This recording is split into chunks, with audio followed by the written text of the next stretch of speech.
நம் கர்த்தராகிய இயேசு கிறிஸ்து நம்முடைய துக்கங்களை, நம்முடைய நோய்களை, நம்முடைய பாவங்களை கல்வாரி சிலுவையில் நமக்காய் சுமந்து தீர்த்தார்.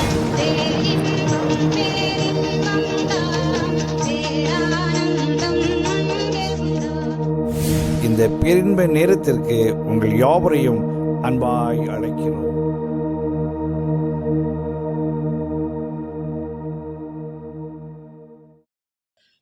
ஆண்டவர் இந்த நாளிலே நமக்கு கொடுத்த ஒரு ஞான வார்த்தை, ஆண்டவருடைய சாயல், தேவ சாயல். என்ன சொல்லுங்க? தேவ சாயல். என்னுடைய சிருஷ்டிப்போ, என்னுடைய ரூபம், என்னுடைய சாயல்.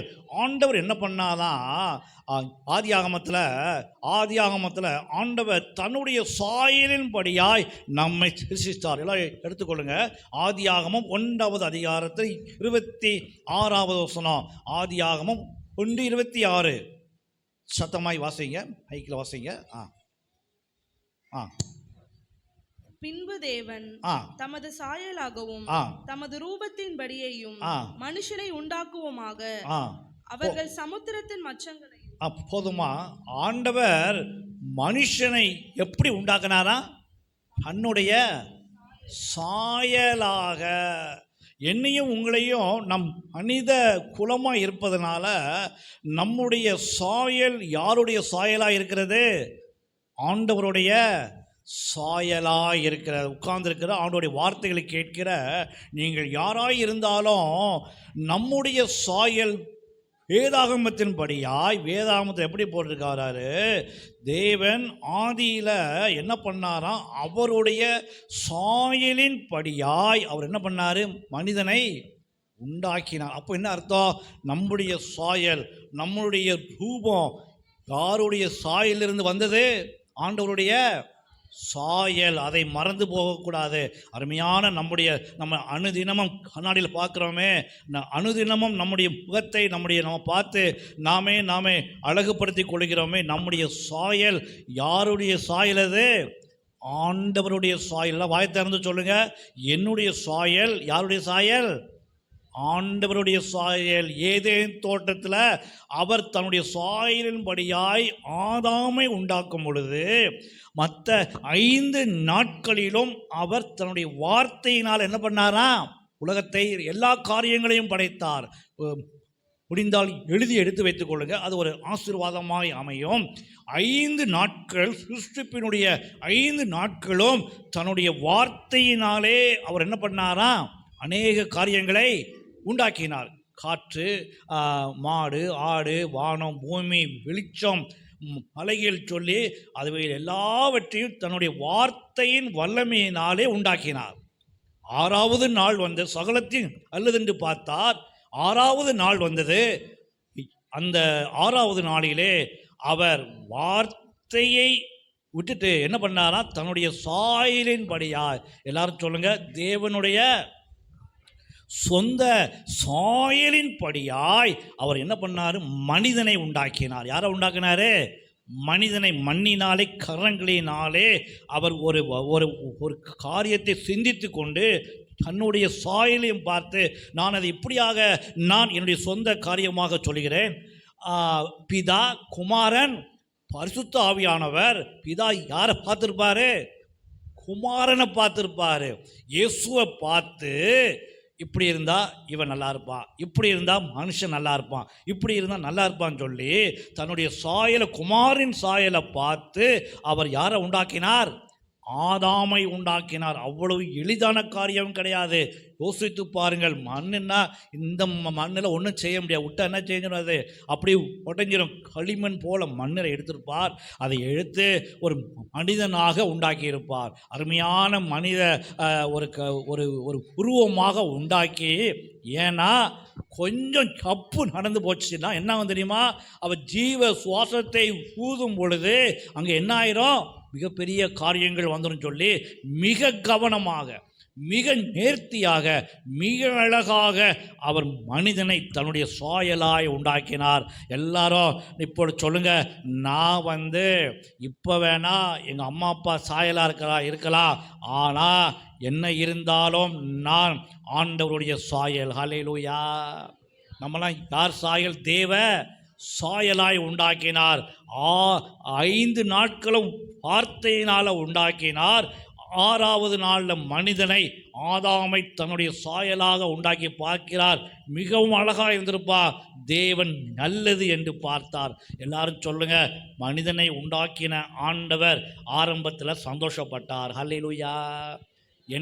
என்ன மாதிரி மனிதனை உண்டாக்கின சந்தோஷப்பட்டார். பின்பதாக போட்டிருப்பாங்க, மனிதன் தனிமையாக இருப்பது நல்லதல்லன்னு சொல்லி அவர் உண்டாக்கின மனிதனையே, அவர் தன்னுடைய சாயலாக உண்டாக்கின மனிதனையே அவர் ஆல்ட்ரு பண்ணார். என்ன பண்ணார்? ஒரு எலும்பை எடுத்து ஏவாளை உண்டாக்கினார். ஆண்டவரே என்ன பண்ணியிருக்கிறாரு? மனுஷனை என்ன பண்ணாரு? அவர் மாற்றி அமைத்திருக்கிறார். ஆதாமை மாற்றி அமைத்தவர் என்னை மாற்றி அமைக்க முடியாதா? எத்தனை பேர் ஆமென் சொல்கிறீங்க? ஆதாமை மாற்றி அமைத்தவர் சர்வ வல்லவர். என்னையும் உங்களையும் மாற்றி அமைப்பதற்கு, ஆசீர்வாதமாய் மாற்றுவதற்கு எவ்வளவு அவர் உண்மையுள்ளவர். இந்த நாளிலே நம்மளுடைய சாயல், ஆண்டவருக்கு ஒத்த சாயல். ஆதாம் என்ன பண்ணா? தேவ சாயலாக இருக்கிறான். ஆண்டவரை பார்த்தா இவனை பார்க்க வேண்டாம், இவனை பார்த்தா ஆண்டவரை பார்க்க வேண்டாம், அச்சடித்த மாதிரி இருக்கிறான். அவ்வளவு அழகாக, அவ்வளவு நேர்த்தியாக, அவ்வளவு ஆசீர்வாதங்களோடு இருந்த ஆதாம் என்ன பண்ணா? பாவத்தை செய்தான், பழத்தை சாப்பிட்டான். அங்கே மிகப்பெரிய சாபத்துக்கு உள்ளானான். ஆதாமும் ஏவாளும் மிகப்பெரிய சாபத்துக்கு உள்ளானார்கள். அன்று சாபத்தை வாங்கினவன் தேவ சாயலை இழந்தான். ஆண்டவரோடு ஆண்டவர் அவருடைய சாயலுக்கு சாயலாக இருந்தவன் சாத்தானுடைய பொறாமையினால, சாத்தானுடைய தந்திரத்தால் மனிதன் என்னானா? தேவ சாயலை இழந்தான். அந்த இழப்பு, மிகப்பெரிய பாவத்தின் மூலமாக வந்த இழப்பு இன்னைக்கு வரைக்கும் தொடர்ந்து கொண்டிருக்கிறது. ஆனால் ஆண்டவரை நேசிக்கிற நமக்கோ, எனக்கும் உங்களுக்கோ ஆண்டவர் மீண்டுமாக தேவ சாயலை அளிப்பதற்கு அவர் உண்மை உள்ளவராயிருக்கிறார். ஹல்லேலூயா சொல்லுவோமா? ஆதாம் இழந்த தேவ சாயல், ஆதாம் இழந்த தேவ மகிமை. அவனை பார்த்தா ஆண்டவரை பார்க்க வேண்டாம், ஆண்டவரை பார்த்தா அவனை பார்க்க வேண்டாம். 5 நாட்கள் வார்த்தையினால் உண்டான காரியங்கள் ஒரே ஒரு நாள், 6வது நாள் தான் என்ன பண்ணார்? ஆண்டவர் தன்னுடைய கரங்களினாலே, வாயை திறந்து சொல்லுங்க, ஆண்டவருடைய கரத்தினாலே நான் உண்டாக்கப்பட்டேன். இப்போ சொல்லுங்க, ஆண்டவருடைய கரத்தினாலே நான் உண்டாக்கப்பட்டேன். அதனால நான் மிகவும் கொடுத்து வைத்தவன். அவனுடைய சாபத்தினாலே அவன் என்ன பண்ணான்? வெளியிலே அனுப்பப்பட்டு தேவ சாயலை இழந்தான். சாபமும் அவனை தொடர்ந்தது. அதனால என்ன ஆகி போச்சு? ஆண்டவருக்கும் அவனுக்கும் இருந்த அந்த சாயலுடைய தொடர்பு அங்கே துண்டிக்கப்பட்டது. நம்ம என்ன செய்ய வேண்டுமா? நானும் நீங்களும் சங்கீதம் 17-15 வாசியங்கள். நாம் என்ன செய்ய வேண்டும்? ஆண்டவருடைய சாயலை அடைவதற்கு நாம் என்ன செய்ய வேண்டும்? உள்ளத்தில் வாசியுங்கள். சங்கீதம் 17-15.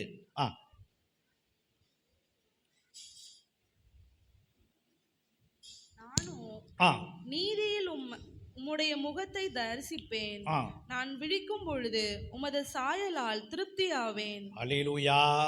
நானோ அதிகாலையில ஏவேடே விழிக்கும் போது உம்முடைய சாயலால் என்ன ஆவேன்? திருப்தி ஆவேன். எல்லாரும் வாயை திறந்து சொல்லுங்க, நானோ உம்முடைய சாயலால். வாயை திறந்து சொல்லுங்க, நானோ ஆண்டவருடைய சாயலால் திருப்தி ஆவேன்னா, டே காலையில் எழும்பும் பொழுது ஆண்டவரோடு நமக்கு உள்ள தொடர்புகளை நம்ம உறுதிப்படுத்தி கொள்ள வேண்டும். ஆதாம் அந்த சாயலை இழந்தான். ஆனால் நானும் நீங்களும் ஆண்டவருடைய வார்த்தைகளை கேட்கிற நாம் என்ன செய்ய வேண்டுமா?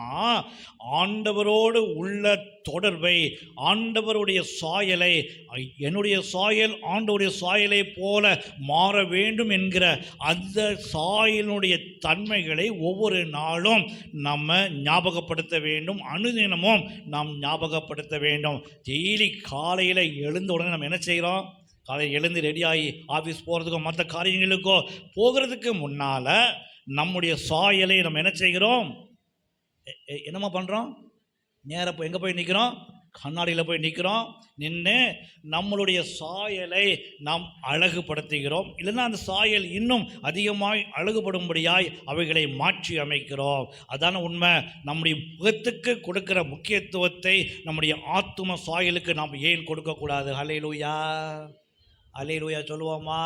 அதற்கான எவ்வளோ பணத்தை செலவு பண்ணுறோம் அது உங்களுக்கே தெரியும். நம்முடைய சாயலை முக தோட்டத்தை மாற்றி அமைப்பதற்காக, நம்முடைய உண்மையான தோட்டத்தை வேறு தோட்டமாக மாற்றி அமைப்பதற்காக எவ்வளவு செலவு பண்ணுறோம், எவ்வளோ நேரத்தை கொடுக்குறோம், அதுக்கு என்னெல்லாம் செய்கிறோம், எத்தனை டிப்ஸை கேட்குறோம். இதெல்லாம் உண்மைனா நம்முடைய ஆத்தும சாயல், நம்முடைய உள்ளான மனிதன் ஆண்டவருடைய சாயலை விட்டு போன ஆண்டவருடைய சாயலை அடையும்படியாய் எவ்வளோ முக்கியத்துவத்தை நம்ம கொடுக்க வேண்டும். அலைதா குமாரன் பரிசுத்த ஆவியானவர், குமாரனுடைய சாயல் தான் நம்முடைய சாயல். அவனை பார்த்து தான் படைத்திருப்பார். என்னுடைய ஒரு கருத்தாக இல்லை என்று மாற்றிக்கொள்ளுங்கள். இது கட்டாயம் கிடையாது. என்னுடைய சின்ன ஒரு இதுக்காக சொல்கிறேன். குமாரனுடைய சாயல் தான் நம்முடைய சாயல். நாம் சாபத்துக்குள்ளதாக சாயலை இழந்ததுனால அவருடைய சாயலுக்கும் நம்ம சாயலுக்கும் சம்பந்தம் இல்லாமல் ஆத்துமாவிலே போனதுனால அவருடைய ஆண்டவர் என்ன முடிவு பண்ணுறாரு? தன்னுடைய சொந்த குமாரனை நம்முடைய சாயலாக, பாவ சாயலாக, சாப சாயலாக மாற்றி, வாசியுங்கள் ஏசாயா 53வது அதிகாரத்தில் 2வது வசனம். நல்ல கவனித்து கொண்டே வாருங்கள், விட்டுறாதீங்க. ஏசாயா 53:2. இளங்கிளையை போலவும் வறண்ட நிலத்திலிருந்து துளிர் விடுகிற வேரை போலவும் அவருக்கு முன்பாக எழும்புகிறார். அவருக்கு அழகும் இல்லை, சௌந்தரியமும் இல்லை. அவரை பார்க்கும் பொழுது நாம் அவரை விரும்பத்தக்க ரூபமும் அவருக்கு இல்லாதிருந்தது. அவர் அசட்டை பண்ணப்பட்டவரும் மனுஷரால் புறக்கணிக்கப்பட்டவரும் துக்கம் நிறைந்தவரும் பாடு அனுபவித்தவருமாயிருந்தார். அவரை விட்டு நம்முடைய முகங்களை மறைத்து கொண்டோம்.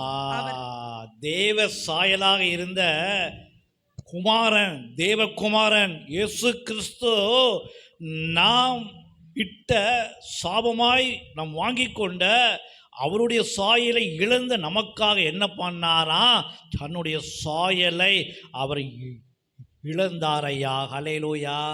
எங்கே இழந்தார்? கல்வாரியில் நமக்காக அடிக்கப்பட்டு அவர் அசட்டை பண்ணப்பட்டவரும் பாடு அனுபவித்தவரும் நாம் விரும்புகிற ரூபம் அவர்கிட்ட இல்லை. நம்மை மாதிரி அவர் ஆயிட்டார். தேவகுமாரன் மனித ரூபம் எடுத்து அவர் எப்படி வந்தாரா? அடிக்கப்பட்டு, அப்படி தாடைகளெல்லாம் அடிக்கப்பட்டு, மயிர்களெல்லாம் பிடுக்கப்பட்டு அசட்டை பண்ணப்பட்டவரும் பாடு நிறைந்தவர், துக்கம் நிறைந்தவரும் சாபமாக நமக்காக கல்வாரி சிலுவையில் தன்னைத்தானே தன்னுடைய சாயலை அப்படியாக மாற்றி அமைத்தார். யாருக்காக? சாயலை இழந்த நானும் நீயும் தேவ சாயல் அடைவதற்காக. அல்லேலூயா சொல்லுவோமா? அல்லேலூயா. சாத்தானினால் தேவ சாயலை இழந்த நாம் அவருடைய சாயலாய் அடையும்படிக்கு, ரட்சிப்பை அடையும்படிக்கு, பாவ மன்னிப்பை அடையும்படிக்கு அவர் தன்னுடைய சாயலை சாப சாயலாக, அசட்டை பண்ண சாயலாக, நாம் விரும்பக்கூடாத ரூபமாக, சாபம் நிறைந்தவராய் எனக்காக அவர் என்ன ஆனார்? சாபமானார். அவருடைய காயத்தின் தழும்புகளாலே நம்ம எல்லாம் அவருடைய சாயலை அடைந்திருக்கிறோம். ஆமென் சொல்லுவோமா? அல்லேலூயா. இப்போ சொல்லுங்க, இப்போ மனிதன் இழந்த அந்த சாயலை யார் மூலமாக பிரஜாதிகளாய நாம் அடைந்தோம்? நமக்காக கல்வாரி சிலுவையில் அடிக்கப்பட்ட ஆண்டவர் மூலமாக. ஆமென் சொல்லுவோமா? அழகுள்ளவர், சௌந்தரியம் உள்ளவர், அவர் அவ்வளவு கலரா உள்ளவர்.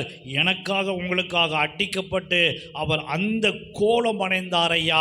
அந்த ஆண்டவருக்கு நம்முடைய இந்த ஆலயத்தில் நம்ம எல்லாரும் கரங்களை உயர்த்தி சொல்லுவோமா? என்னுடைய சாயல் அவருடைய சாயலாய் மாறுவதற்காக என்னுடைய ஆண்டவர் அந்த கோலம் அடைந்தார் ஐயா. நான் பாவிகளாய் இருக்கையில் எனக்காக அவர் பாவம் ஆனதினாலே நான் அவருடைய பிள்ளையாக அழகுள்ளவனாக மாறினேன். ஆமென் சொல்லுவோமா? அல்லேலூயா. அப்போ பிலிப்பியர் 2:6-7 நீங்கள் போய் எடுத்து வாசிங்க. அவர் என்ன எடுத்தாரா? அடிமையின் சாயலை எடுத்தார். ஐயா எப்படி எடுத்தாரு? என்னையும் உங்களையும் அடிமைத்தனத்திலேருந்து மேலே கொண்டு வர, சாபத்திலேருந்து மேலே கொண்டு வர, தேவ சாயல் அடையும்படி ஆக்க அடிமையின் என்ன எடுத்தாரு? ரூபம். ரூபம் என்றால் சாயல். அடிமையுடைய சாயலை எடுத்து யார் எல்லாம் இயேசுவே என் உள்ளத்தில் வாங்க, இயேசுவே நான் உண்மை ஏற்றுக்கொள்கிறேன், எனக்காக அடிக்கப்பட்ட ஆண்டவரே உண்மை நான் விசுவாசிக்கிறேன்னு சொல்கிறீங்களோ அந்தந்த பிள்ளைகளுக்காக அடிமையின் ரூபம் எடுத்து நம்ம எல்லாம் ஆண்டவருடைய சாயலாக மாற்றினார். ஐயா எல்லாராமே சொல்லுவோமா? ஹல்லேலூயா, ஹல்லேலூயா. இப்பொழுது ஒன்றை யோசிங்க. ஆசீர்வாதங்கள், வாக்குத்தத்தங்கள் மனிதனுக்காகவே கொடுக்கப்பட்டது. ஆசீர்வாதங்கள், வாக்குத்தத்தங்கள், ஆண்டவருடைய எல்லா காரியங்களும் யாருக்காக கொடுக்கப்பட்டது? மனுஷனுக்காக கொடுக்கப்பட்டது. மனுஷன் இல்லாமல் அந்த ஆசீர்வாதங்களும் வாக்குத்தத்தங்களும் என்ன ஆகாது? நிறைவுபடாது. அப்படி பார்த்தீங்கன்னா இது கொஞ்சம் உங்களுக்கு கொஞ்சம் வித்தியாசமாக இருக்கும். ஏதேன் தோட்டத்தில் அவருடைய ஆசீர்வாதங்கள் 5 நாட்கள் வார்த்தையினால் உண்டாக்கப்பட்டது எல்லாம் இன்னைக்கு வரைக்கும் அவைகளுக்கு இருக்குது. 6வது நாள் கரத்தின் கிரிகையால் உண்டாக்கப்பட்ட நம்ம இப்போ எங்கே இருக்கோம்? ஏதேன் தோட்டத்துக்கு உள்ளே இருக்கோமா வெளியே இருக்கோமா? வெளியே இருக்கோம். கரெக்டாக சொல்லிட்டீங்க, வெளியே இருக்கோம். நமக்கு என்ன ஆசை இருக்கணும் சொல்லுங்க பார்ப்போம். இங்கே பாருமா, நமக்கு இப்போ என்ன உள்ளத்தில் இருக்கணும்? நானும் எங்கே போனோம் சொல்லுங்க. நானும் எங்கே போனோம்? ஏன்? என் கூட படைக்கப்பட்ட 5 நாட்கள் வார்த்தையினால் உண்டாக்கப்பட்டதெல்லாம் எங்கே இருக்கு? எங்கே இருக்கு? உள்ளே இருக்கு. 6வது நாள் உண்டாக்கப்பட்ட நான் மட்டும் இப்போ எங்கே இருக்கேன்?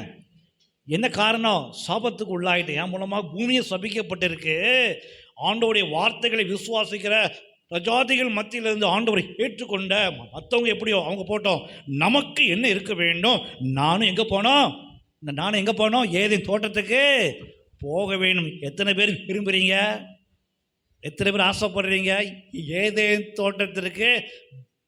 Back to Eden. ஹல்லேலூயா சொல்லுவோமா? அப்போ ஜீவ விருட்சத்தின் கனியை அங்கே சாப்பிடக்கூடாது, வெளியே தள்ளிட்டாரு. இங்கே என்ன கண்டிஷன் வருது? சபைகளுக்கு, விசுவாசிகளுக்கு, கிறிஸ்துவின் இரத்தத்தினால் மீட்கப்பட்ட பிள்ளைகளுக்கு யார் வெற்றி பெறுவாங்களோ, யார் ஆண்டவருடைய வார்த்தைகளை விசுவாசிக்கிறாங்களோ அவர்களுக்கு ஆண்டவர் என்ன கொடுப்பாரா? ஜீவ விருட்சத்தினுடைய கனி அவர் என்ன பண்ணுவாரா? புசிக்க கொடுப்பார். ஹல்லேலூயா. அப்போ என்ன அர்த்தம்? நாமளும் we are eligible for go back to Eden. எல்லாரும் அல்லேலூயா சொல்லுங்க. ஏதேன் தோட்டத்துக்கு போகிற உரிமையை ஆண்டவர் எங்களுக்கு கொடுத்து விட்டார். அல்லேலூயா சொல்லுவோமா? எதற்காக? ஜீவ விருட்சத்தினுடைய கனி எங்கே தான் இருக்கு? ஏதேன் தோட்டத்தில் தான் இருக்கு. அதை புசிக்கும்படியாக ஆண்டவர் நமக்கு எலிஜிபிளை கொடுத்துட்டாரு. அந்த எலிஜிபிளை யார் கொடுத்தான்னு கேட்டிங்கன்னா, இந்த வழியாக போக முடியாது, அந்த பக்கம் ஒரு வாசல் இருக்கு. அந்த வாசல் யார் தருமா? நானே வாசல். ஹல்லேலூயா. யார் சொன்னது? எனக்காக உங்களுக்காக ஜீவனை கொடுத்த ஆண்டவர் சொல்றாரு, நானே வாசல். சத்தமாக சொல்லுங்க, என்னுடைய ஆண்டவரே வாசல். அந்த வாசல் வழியாக போகும்பொழுது நம்மளை யாரும் அங்கே தடுக்க முடியாது. கையை தட்டி சொல்லுங்க, எங்களால் ஏதேன் தேட்டத்துக்குள்ளே போக முடியும். ஹல்லேலூயா. அதுக்கு ஆதாரமாக கொலோசியர் 2வது அதிகாரத்தில் 10-14 வசனங்கள் என்ன போட்டிருக்கு? நமக்கு எதிராக இருந்த கட்டளைகளால், கற்பனைகளால் எதிராக இருந்த எல்லாவற்றையும் அவர் எங்கே அடித்தாரோ? சிலுவையிலே எனக்காக அடித்தார். எல்லாரும் ஆமென் சொல்லுங்க. அந்த எலிஜிபிள் மூலமாக 6வது நாளிலே உண்டாக்கப்பட்ட நாம், விசுவாசிகளாகிய நாம் ஏதேன் தோட்டத்துக்குள்ளே போக முடியும். ஆமென் சொல்லுங்க. அதனுடைய ஒரு எக்ஸாம்பிள் தான் கல்வாரி சிலுவையில் என்னுடைய ஆண்டவருடைய கல்வாரி காட்சியில் ஒரு கள்ளன் சொல்கிறான், ஆண்டவரே பரதேசியில் வரும்பொழுது அடியேனை நினைத்தரலாம். அந்த கேட்டு அன்னைக்கு ஓப்பன் ஆனதுனால அது வரைக்கும் போக முடியாத அந்த கேட்டு ஓப்பன் ஆச்சு. உடனே ஆண்டவர் சொல்றாரு, இன்றைக்கு நீ என்னுடனே பரதேசியில் இருப்பாய். ஹல்லேலூயா. ஏதேன் தோட்டத்துக்கு போகிற உரிமையை ஆண்டவர் நமக்கு கொடுத்திருக்கிறார். எத்தனை பேர் ஆமென் சொல்றீங்க? ஆண்டவர் தாமே உங்களை அதிகமாய் ஆசீர்வதிப்பாராக. ஆமென். துன்பமா துயரமா அது தண்ணீர் பட்ட உடைப்பூஞ்சலமா